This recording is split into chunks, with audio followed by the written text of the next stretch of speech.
Jesús vio a la sociedad humana al final de la edad como un cadáver putrefacto que invita a las águilas y a los buitres. Versículo 37. Esto nos recuerda de Apocalipsis capítulo 19, versículo 17 al 19. Esa última batalla antes de que Jesús establezca su reino. Como creyentes de su iglesia debemos obedecer el versículo 33 y procurar vivir por completo para Él. Mateo capítulo 10, versículo 39. Juan capítulo 12, versículo 25. Esa es la única manera de estar preparados para su venida. Comentario capítulo 18. Una mujer necesitada que no se alejó. Versículo 1 al 8. Cuando se vive en una sociedad corrompida. Capítulo 17, versículo 37. El aire es venenoso y es fácil desmayarse, pero la oración nos pone en contacto con el oxígeno.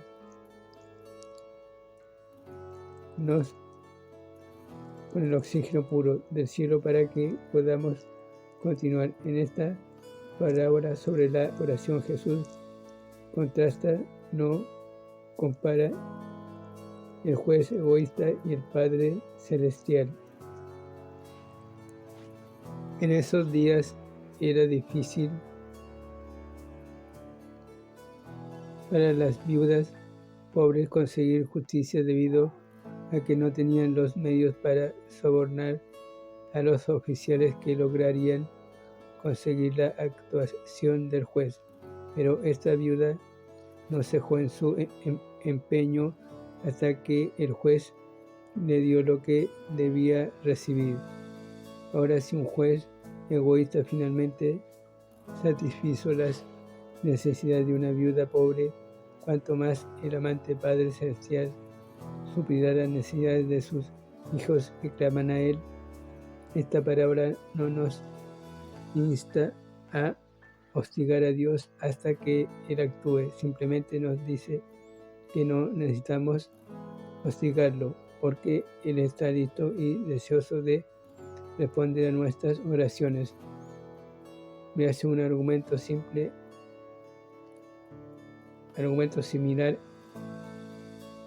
en capítulo 11, versículos 5 al 10.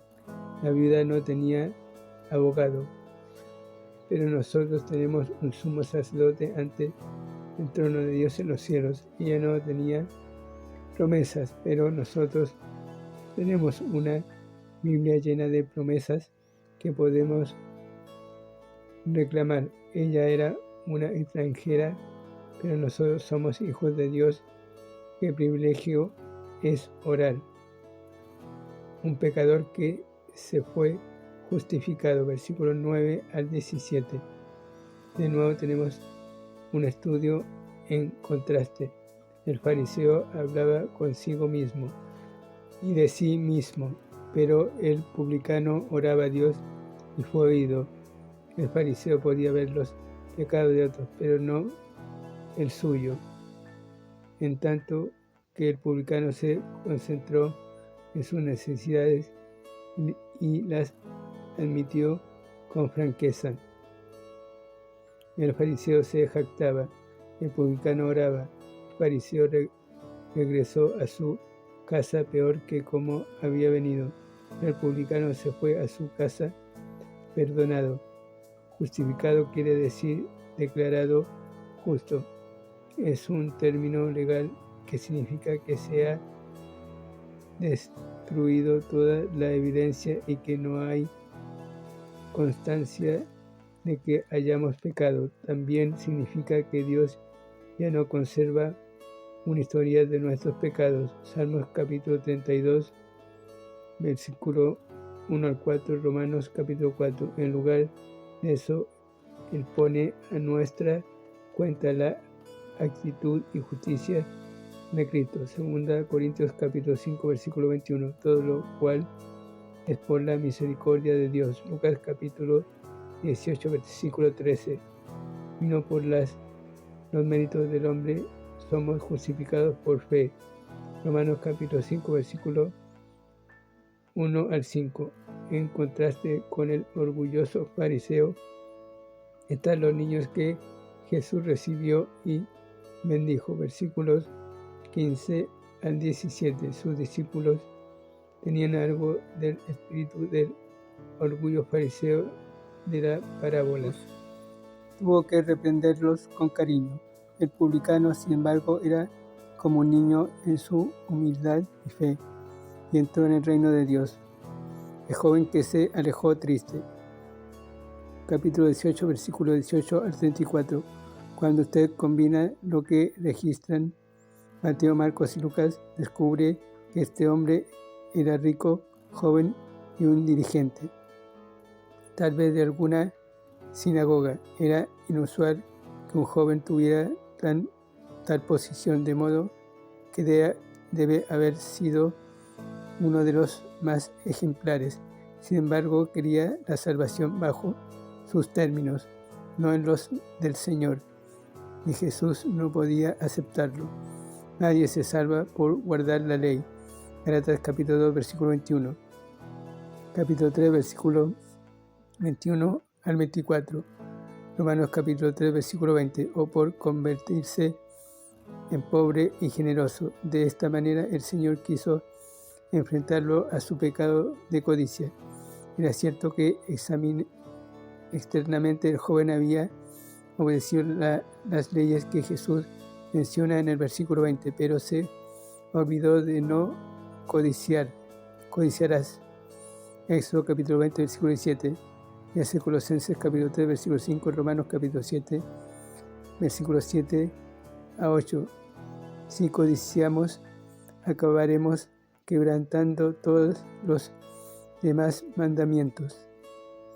Las parábolas de nuestro Señor respecto a las riquezas asombraron a los 12, porque como la mayoría de los judíos también pensaban que las riquezas eran evidencia del favor de Dios. No es la posesión de riquezas lo que condena el alma, sino la confianza en las riquezas.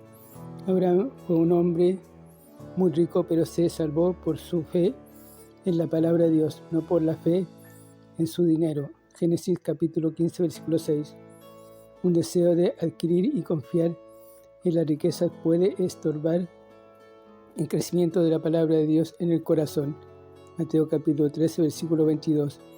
Hacer que nos olvidemos de Dios. Deuteronomio capítulo 8, versículo 13 y 14. Y llevarnos a muchas clases de tentaciones y pecados. 1 Timoteo capítulo 6, versículos 9 y 10. Los versículos 28 al 30 deben ser conectados con Mateo capítulo 19, versículo 27 al 30, capítulo 20, versículo 1 al 16. Había un poco de jactancia en la afirmación de Pedro, quizás algo de orgullo.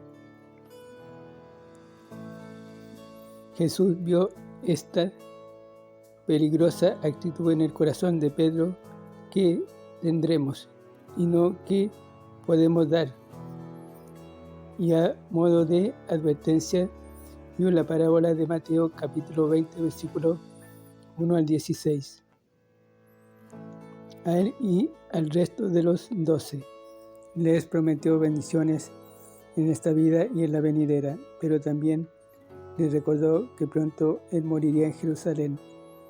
Versículo 31 al 34. Si su Señor tenía que sufrir para entrar en su gloria, ellos también tendrían que sufrir. El hombre que se fue con Jesús. Versículo 35 al 43.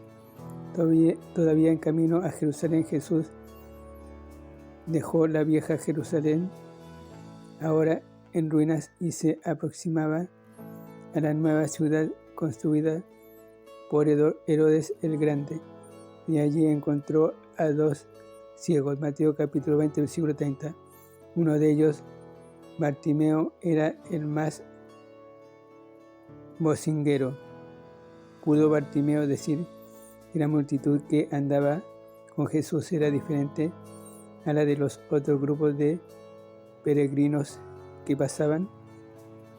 Sin duda la gente que andaba con Jesús debía ser diferente como para que pudieran atraer a otros. Como el publicano, el ciego clamó por misericordia, versículo 13 y 39, y persistió en ello a pesar de la resistencia de la multitud. Jesús siempre se detiene cuando un corazón necesitado clama por él. Los ciegos no podían hallar el camino hasta el Maestro, pero algunas personas les ayudaron. Jesús